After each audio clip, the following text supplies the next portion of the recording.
Hi, I'm Peter Birch and welcome to my channel. Today we're going to be talking about dirt snakes. In particular, we're going to be talking about the Antaresia species, and we're going to be looking at the cool paint jobs they offer us today. I hope you guys enjoy today's show. If you're new to the channel, do me a big favor, hit the subscribe button and the notification button to continue the joy and adventure here on CrittaCam.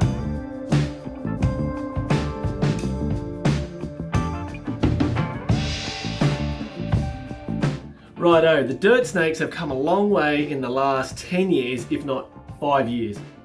Impressively, the last 5 have absolutely exploded with some of the most magnificent colour variations that are out there. And I mean, today we're going to be looking at some of these awesome paint jobs and discussing them in a little bit more detail. I hope you guys enjoy. Well, let's just get it started. Well, first of all, guys, I've got my mate here, Spot, around my neck. Spot was hatched in 1994 and I got him in 1996. So he was about 18 months old when I got him, and he's an absolute awesome animal. Now, I did reptile shows, educational shows for about 15 years, and Spot was one of the main ambassador animals for that, and he's an absolute gorgeous, great nature animal, and you can see the reason why.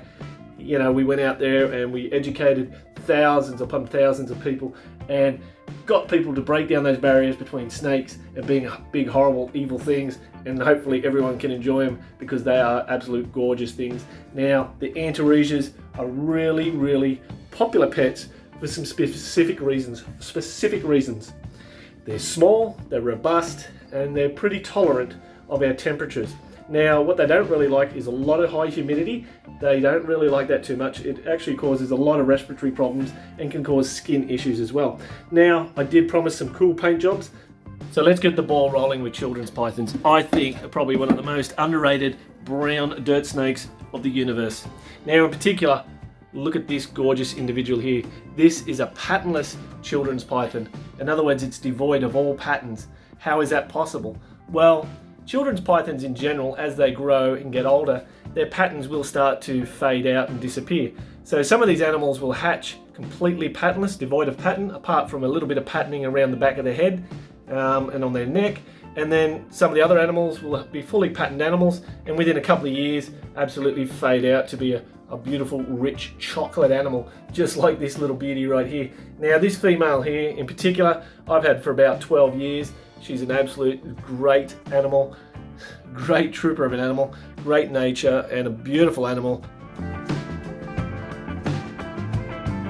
Now, sticking with the children's pythons, the next one we're going to be looking at is this little beauty right here.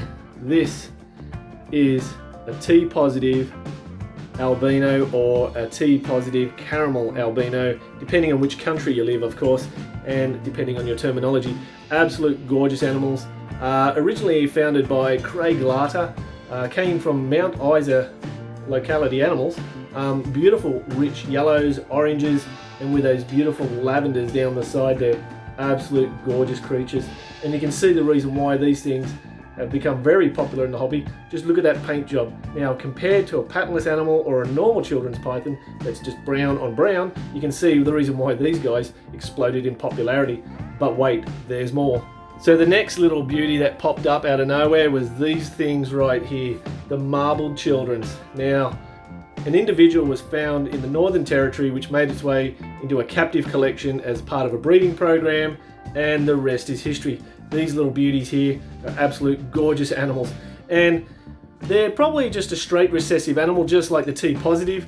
Now, what's really fascinating about these guys in particular is that no two of the patterns and colours seem to be the same. They start off either really yellow or orange or white babies, and they will change colour as they get older. In other words, they start to get more of this dark pigmentation. They get darker and darker and more melanin. Absolute drop-dead gorgeous animals. Straight recessive trait at the moment, which is pretty awesome, and I expect to see some fantastic things popping up out of these guys in the next couple of years. Alright, this little beauty, which we don't see too many of in the hobby anymore, is a ghost children's. Now, most of the ghost children's will typically be a lot less patterned and faded out than a normal children's, but they typically have this nice silver hues to them. Absolute gorgeous animals. Now, this is a polygenic trait, a line bred trait, and it is absolutely drop dead gorgeous. The best of the best animals, obviously through selective breeding, have less markings and more of that silver coloration. Absolute gorgeous animals. Alright, another one of my favourite natural variations is these beauties right here, the wheatbelt Stimsons Pythons. Absolute gorgeous Western Australian locality animals. I mean, these guys were the absolute mecca of the hobby for a very long time, and you can see why. And to be honest, I think they're still part of a huge part of the hobby with these awesome colours and patterns. And I tell you what, you can't beat nature when it comes to true colours and patterns. Nature just gives us so much awesomeness to work with, and it all depends how we manipulate and play with those colours and patterns. It depends on the coolness and the quality of the animals that we can get out. Now, just like everything, a few weird colour mutations have popped out in the Stimsons Python, so let's get stuck into those bad boys now. Now, the first of the mutations that popped up with these guys here, they're coined a T-positive Stimsons Python, and it was claimed by Colin Ray, who actually was the original foundation breeder, who bred a few animals, passed them on, and then obviously he didn't crack a visual animal until someone else bought some of his babies and cracked a visual animal, and then obviously all the roads led back to Colin Ray. So Colin Ray needs to be praised for this. Absolute gorgeous creatures, beautiful oranges and yellows. Now apparently they are compatible to the T-positive children's python, so that's pretty amazing in itself. So who knows what future crossbreedings is going to, obviously turn up with the colour variations. And just unlike the T-positive children's pythons, these guys typically don't have the purple markings down the sides. They still have those bright background colours, bright blotching, but no visual lavenders or purples as such, which is pretty amazing. But all in all, absolute gorgeous animals, beautiful. Now, the second type of mutation that popped up was also coined a T-positive, which was this bad boy right here. Now, these came from a Dave Evans, who bought the line and has been working hard with it and producing some absolute drop-dead gorgeous creatures just like this guy here. I mean, absolute gorgeous animals. These guys are a little bit different, obviously, to the other T-positives. These guys have darker eyes, and when we contrast the two together, there is a significant difference in colorations. And I mean, sometimes it's a little bit hard to capture, but this guy is more orange and this guy is a little bit more yellow. It's a weird combination as such.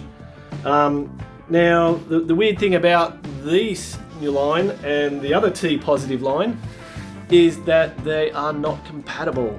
In other words, they're non-allelic. In other words, they work on two different alleles of the gene, which means that there's new hope to produce another combination animal. And I'm guessing there's a couple of guys out there working pretty hard on it, and I reckon it's not going to be too far away now. We're going to see a double visual animal from these absolute gorgeous creatures. Now let's head back to the spotted pythons. Right here we have a platinum mac, an absolute gorgeous animal. Now, platinums are these beautiful creatures, and they're one of the greatest mysteries of the world. I mean, there is so much debate on how this gene actually works, but I've bred with these guys for at least 10 years now, done a lot of outcrossing, and produced some really mind-boggling coloured animals. Now, a true platinum looks just like this. They have a really pale background colour, like almost yellow, or sometimes even white or silver, that really highlights them and makes the blotching, actually destroys the blotching, breaks it up, fragments it, and bleeds through background colours. Now, whether they be silvers, yellows, or any other combinations as such. Now, absolute gorgeous, beautiful white bellies, as you can see, drop dead gorgeous combination animal, and I think they're an absolute stunner just by themselves. Now, there's so many more combinations that can be made. Now, just by looking at what we've seen today, there's so many guys out there in the rush to put all these different genes together to produce the next super awesome animal. I can't wait to see exactly what these guys are producing, but wait, there's so much more to go. Now, here is one of my favorite animals, I must say. This girl here I produced in 2012. She's an absolute gorgeous animal. She's an albino spotted python, of course. Absolute drop dead gorgeous. Now, the spotted pythons have had a very bad habit in especially the albino line of having kinks and all sorts of bad problems. But I've outcrossed these over many years now, and I tell you what, the fruits of the labour are coming to tuition, I guess. And absolute gorgeous animals. Beautiful, beautiful, and I can see exactly why they're going to take hold of the hobby. They're probably the next biggest thing in Australia besides the blue tongues, and I mean we're going to overtake and smoke out those carpet python guys, because children's pythons and the dirt snakes in general, all the Antaresia, I tell you what, it's Antaresia for the win, dirt snakes for us all, I tell you that. Well, I hope you guys enjoyed today's show about the favourite paint jobs of the Antaresia, the dirt snakes. I hope you did. And if you did, guys, make sure you give me a like and hit me up on Facebook, Twitter and Instagram. Until next time, guys, I'll be here hanging out, looking at dirt snakes like a madman. Thanks so much, guys, for your support. Thanks for watching CrittaCam.